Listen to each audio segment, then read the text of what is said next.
ओम नमः सिद्धेभ्यः। ओम नमः सिद्धेभ्यः।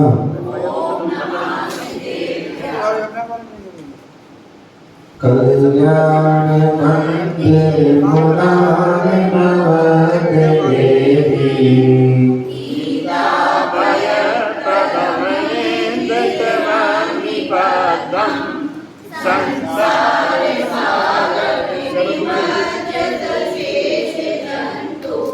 भूताय मानिमभिगम्य जिनेश्वरस्य यस्य स्वयं सुरगुरुर्ब्रह्मापुरासे रोगं सुविस्तृतमतिर्नविवर्विदातं कीर्तेश्वरस्य कमठस्य धूमकेतुः तस्यामेषि किल सत्यमनं करिष्ये सामान्यतोऽपि तव वर्ण्यतं स्वरूपे अस्मादृशागतमदीक्ष्य भवन्ति दिशा यष्टोऽपि कौशिकशिशुर्यदिवादिवान्दो रूपं प्रलोभयति किं किल धर्मराश्मै मोहक्षयादनुभवन्नपि नाति मर्त्यो नूनं पुराणगणयुगं मतवक्षमेत कल्पान्धवान्धवयसः प्रकटोऽपि यस्मात् नियेतकेन जलदेन अनुराग्नराशि अयोगतोऽस्ति तव नाम जडाशयोऽपि कल्पस्तवं न सदसङ्ख्यगुणाकरस्य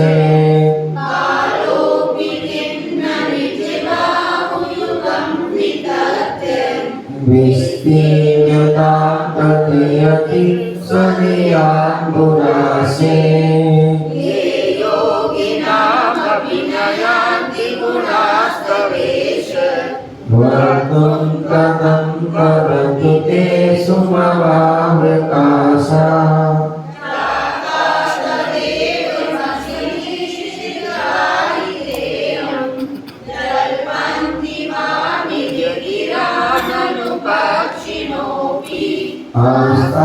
आस्तामचिन्त्य महिमा विगसन्तमस्ते नावापि पाति भवतो भवतो जलन्ति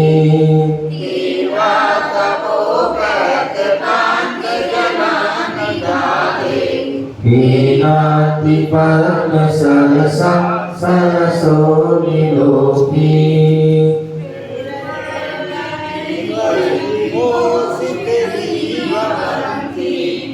जन्तो क्षणेन निबद्धम् अतिकर्मबन्धा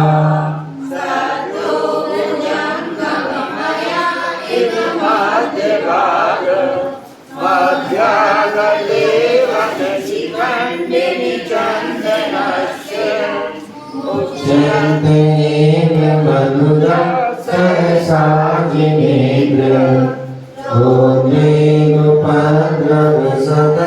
त्वयि वीक्षितेऽपि ओ स्वामिनि स्फुरिततेजसि दर्शनमात्रे चोरेरिवासु पश्यवा प्रकटायमाने त्वं दिनकथं भविनां दयेव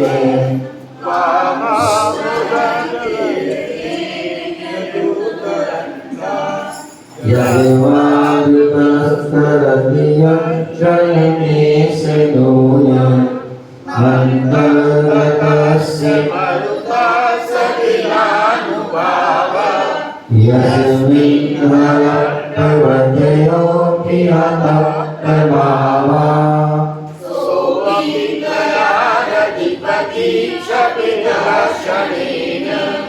विद्यापिता उत भुजा पयसा गीतं न किं तदपि दुर्दरबारवेन। प्यारे बंधु, आज हम सभी पुनः भारत की राजधानी दिल्ली बुद्ध विहार महावीर जिनालय में बैठे हुए हैं। भगवान महावीर स्वामी का समोसन लगा हुआ है और भगवान की जो दिव्य ध्वनि खिली, जो वाणी खिली, वही वाणी जिनवाणी के रूप में हमारे लिए समस्त उपस्थित हैं। उसी जिनवाणी का हम रसपान कर रहे हैं। शाम का वक्त है, भक्ति का वक्त है, संस्कार यात्रा का, संस्कारों का वक्त है। और इसी श्रृंखला में हम यहाँ पर प्रतिदिन की भांति कंटिन्यू भक्तांबर दीप आराधना कर रहे हैं। और उसके बाद भक्तांबर कल्याण मंदिर स्तोत्र की क्लास के माध्यम से उसको हम जान रहे हैं, पढ़ रहे हैं, उसके रहस्य को समझने का प्रयास कर रहे हैं। यहाँ पर हम सभी 11 काव्यों के माध्यम से वह सभी वह स्तोत्र के माध्यम से भगवान पारसनाथ के गुणों का हम व्याख्यान कर रहे हैं। उसकी हम विशेष जो है व्याख्यान को जान रहे हैं। आज हम 12वां जो है श्लोक हम पढ़ेंगे और यह श्लोक अग्नि भय विनाशक। कल हमने जलाग्नि भय विनाशक श्लोक पढ़ा था। आज अग्नि भय विनाशक इस श्लोक का प्रभाव है। इससे अग्नि संबंधी जो भय है वह नष्ट हो जाते हैं। उसके लिए हम यहाँ पर जानेंगे स्वामिन स्वामिन ननल्प ननल्प गरिमाण गरिमाण मपि प्रपन्नास प्रपन्नास त्वां जन्तवा जन्तवा कथमो हृदय दधाना दधाना जन्मो दधिं लघु तरन तरन यति लाघवेन तरंत यति लाघवेन चिंत्यो ना हंत महतां यदि वा प्रभावः। एक बार पुनः स्वामिन नरल्प गरिमाण मपि प्रपन्नास त्वां जन्तवा जन्तवा कथमहो हृदय दधाना जन्मो दधिं लघु तरंत यति लाघवेन चिंत्यो ना हंत महतां यदि वा प्रभावः। ठीक है, और अब एक जो है एक लाइन करेंगे। स्वामिन् ननल्प गरिमाणमपि प्रपन्नास स्वामिन् ननल्प गरिमाणमपि प्रपन्नास। ध्यान से पढ़िए किताब में। अभी आपसे पूछ सकते हैं कुछ किसी से भी आपको यह शुद्ध सुनाना पड़ेगा। तो इसलिए अभी आपको यदि किसी प्रकार की कोई परेशानी हो रही है तो आप पूछ सकते हैं, ठीक है ना। स्वामी ननल्प गरिमाणमपि प्रपन्नास स्वामिन्नल्प गरिमाणमपि प्रपन्नास त्वां जन्तवा कतिमहो हृदये दधाना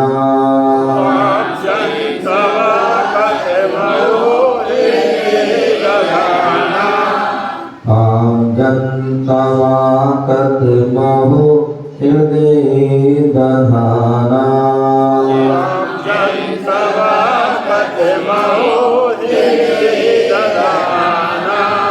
जन्मोदधिं लघुतरन्त यतिलाघवेन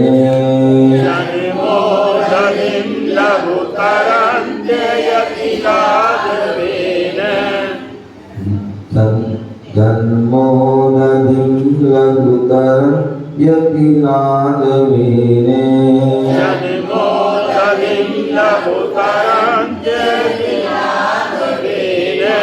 चिन्त्यो न हन्त महता यदि वा प्रभावाम् चिन्त्यो न हन्त महतां यदि वा प्रभावात् चिन्त्यो न हन्त महता यदि वा प्रभावात् चिन्त्यो न हन्त महतां यदि वा प्रभावात्।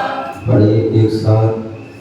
स्वामी ननल्प गरिमाणमपि प्रपन्नास त्वां जन्तवा कतिमहो हृदये दधाना जन्मोदधिं लघुतरं यतिलाघवेन चिन्तयो न हन्त महतां यदि वा प्रभावात्। पुनीत भाई को नहीं पढ़ा, हाँ फिर भी नहीं पढ़ा है, फिर भी आपको पढ़ना है। एक साथ पढ़िए आराम से। अनिल पढ़ रहे हो ना? हाँ अनिल पढ़ रहे हो ना? हाँ दोबारा पढ़िए एक बार आराम सभी को पढ़ना है।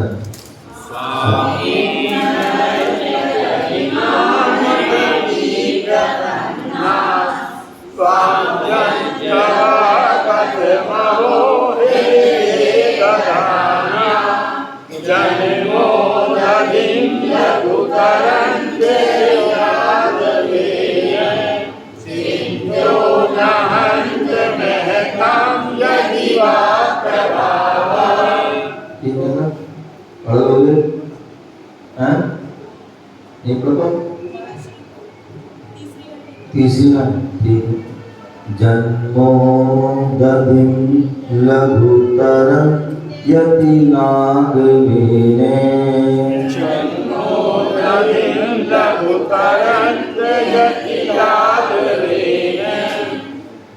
आधे का तक पढ़ना है, उसके बाद यतिलाघवेन, ठीक है ना? हाँ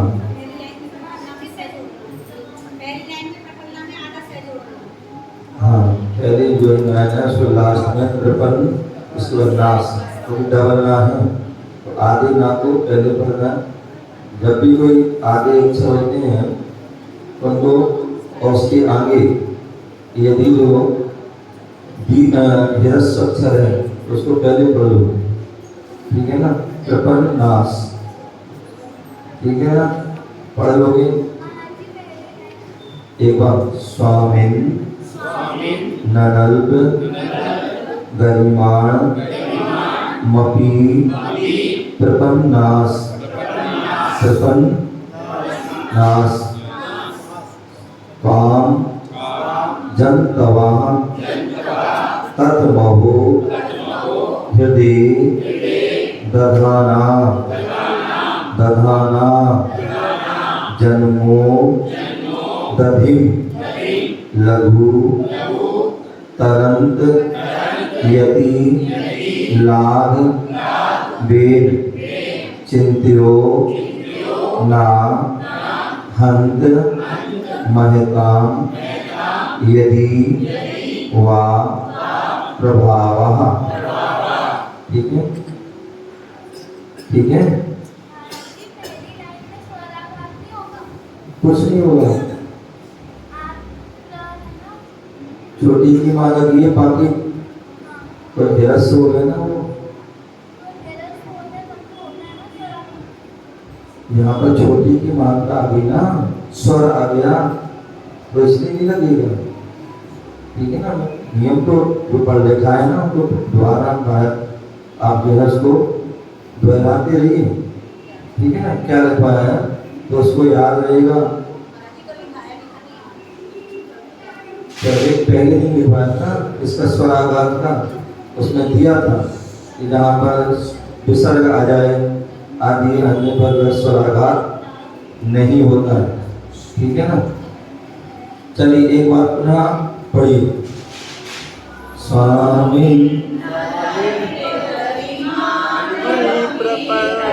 एक साथ पढ़ना है, एक साथ पढ़िए सभी लोग। स्वामी ननद गरिमान प्रपन्ना स्वाजं तव कथमहो हे देवदाना जनिमोदहिं लघुतरं प्रयत्नादुरीन चिन्तयो नहन्त महतां यदि वा प्रभावः। हाँ, यहाँ पर हमने जो है छंद को पढ़ा। अब यहाँ पर अन्वयार्थ। स्वामी हे जिनेन्द्र भगवान,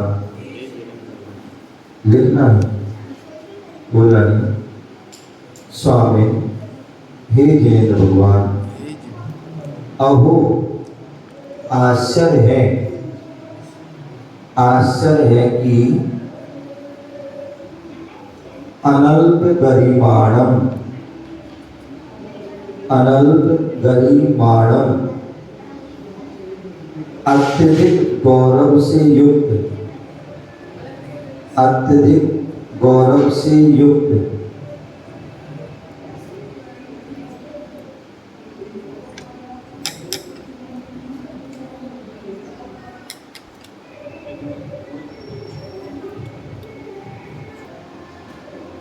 हे स्वामी हे जिनेन्द्र भगवान, अहो आश्चर्य है कि अनल्प गरिमाणम अत्यधिक गौरव से युक्त विरोध पक्ष में वजनदार, विरोध पक्ष में वजनदार त्वाम प्रपन्ना, त्वाम प्रपन्ना तुमको प्राप्त हृदय, हृदय में दधाना धारण करने वाले जनतवा, जनतवा संसारी प्राणी जन्मोदधिम संसार समुद्र को अपि मन भी अति लाघवेन,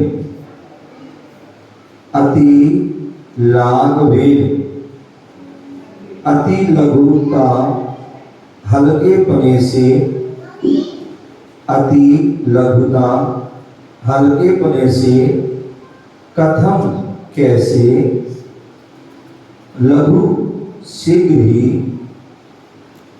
तरंती तिर जाते हैं।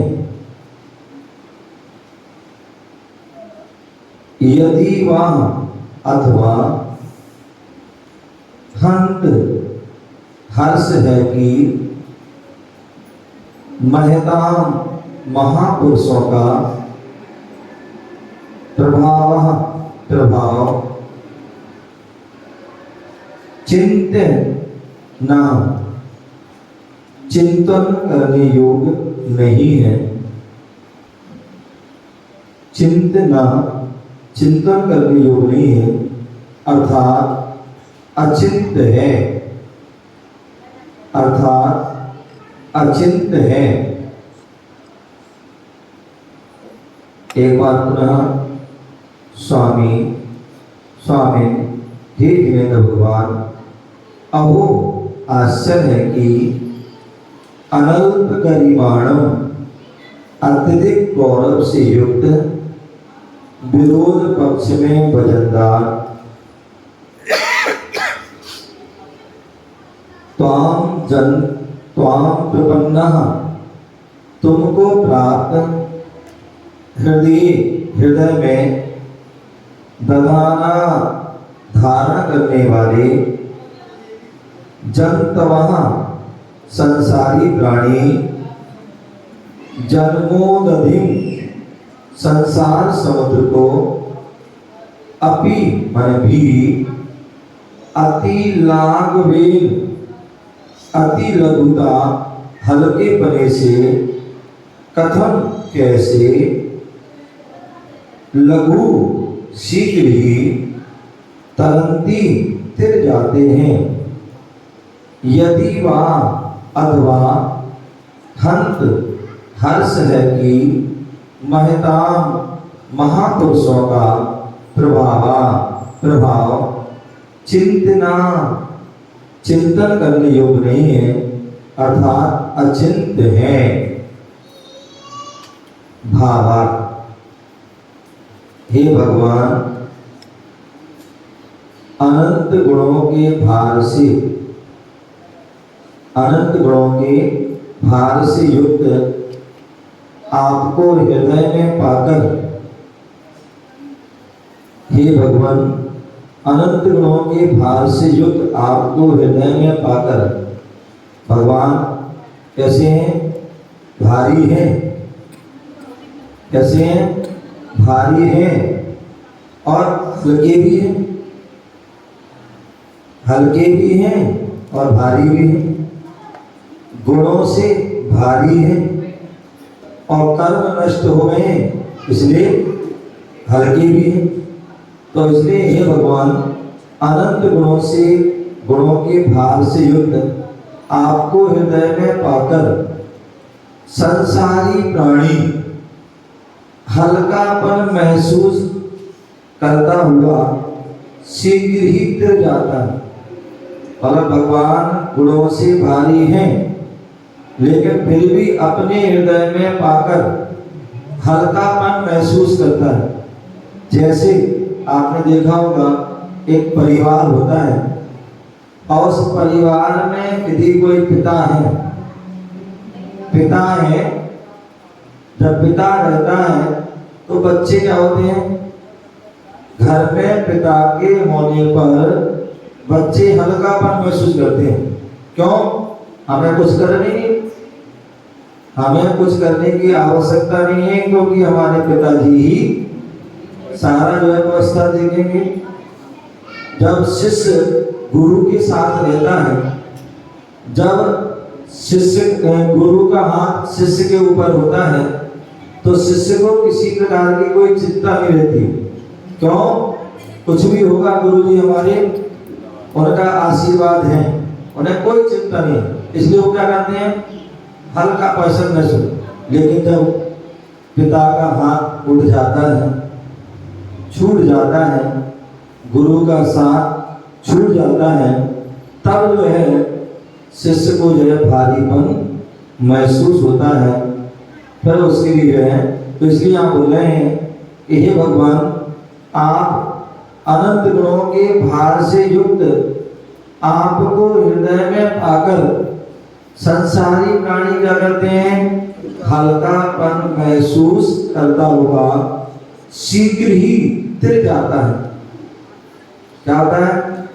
आपने देखा होगा, कोई व्यक्ति होता है और जब कोई सुसाइड करता है, क्या करता है?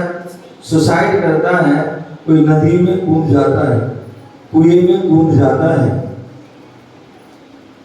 तालाब में या समुद्र में डूब जाता है, गिर जाता है, छलांग लगा देता है, तो क्या होता है?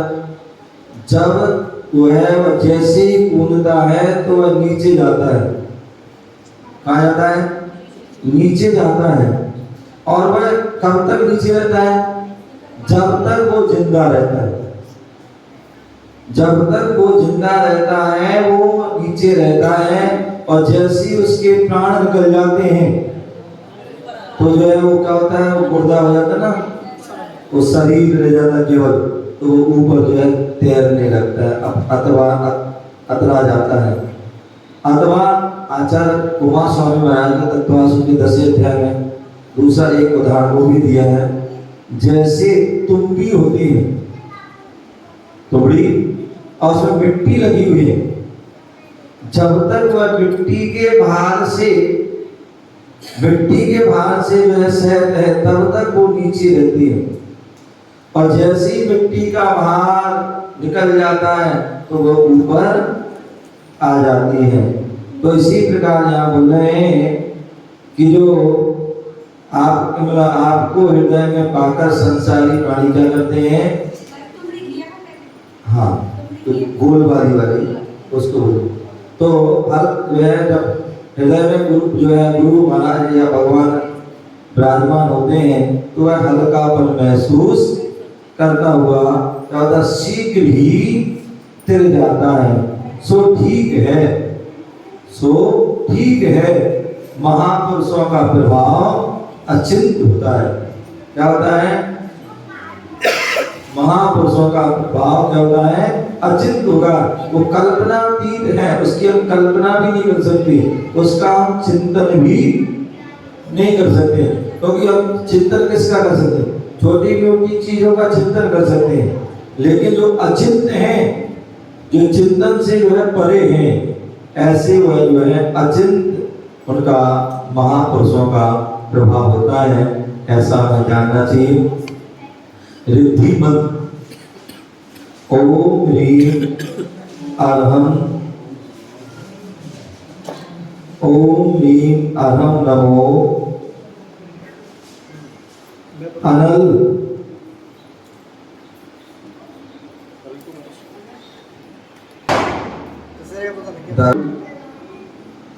अनुस्वार को ना सा या के पूर्व या और हा के पूर्व या और सा के पूर्व ना पढ़ते हैं।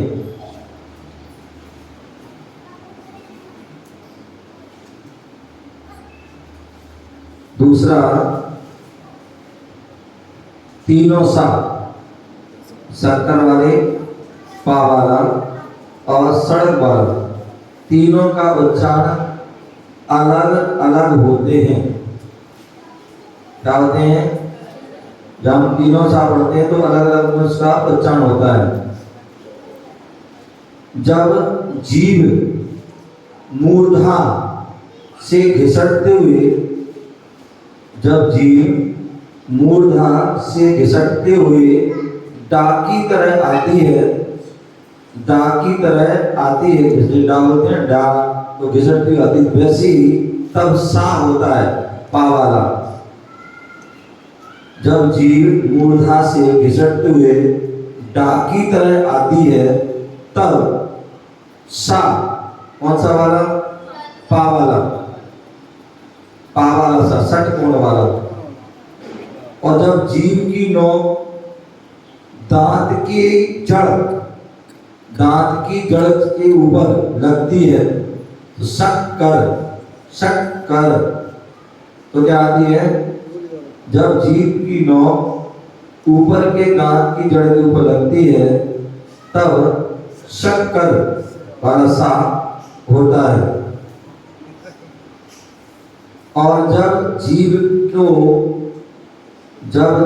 को ऊपर के दांत के पिछले हिस्से से लगाकर, जब जीव को ऊपर के दांत के पिछले हिस्से से लगाकर बोला जाए सड़क, सड़क, जीव कहाँ जा रही है? पिछले हिस्से में, सड़क, ठीक है ना? तो पिछले हिस्से से लगाकर बोला जाए तो सा सड़क होता है, और अंत में विसर्ग का उच्चारण, जो दो बिंदियां होती ना अक्षर के बाद, तो उसको विसर्ग कहते हैं। तो विसर्ग का उच्चारण हलंत हा की तरह होता है। हा क्या होता है? आहा बोलते ना, आहा। तो जो है कहीं पर भी जो विसर्ग होते हैं पर जंतु, तो उसमें क्या होता है? हा बोला जाता है विसर्ग में, और वो भी हा कैसा? हलंत वाला, मतलब आधा, ठीक है ना। तो विसर्ग का उच्चारण हलंत हा की तरह होता है। इस प्रकार से उसको जानना चाहिए। इस प्रकार से यहाँ पर हमारे 12 जो है छंद पूरे हो चुके हैं। आगे इसको और भी हम क्रम से इसको पढ़ेंगे। ओम नमः सिद्धि।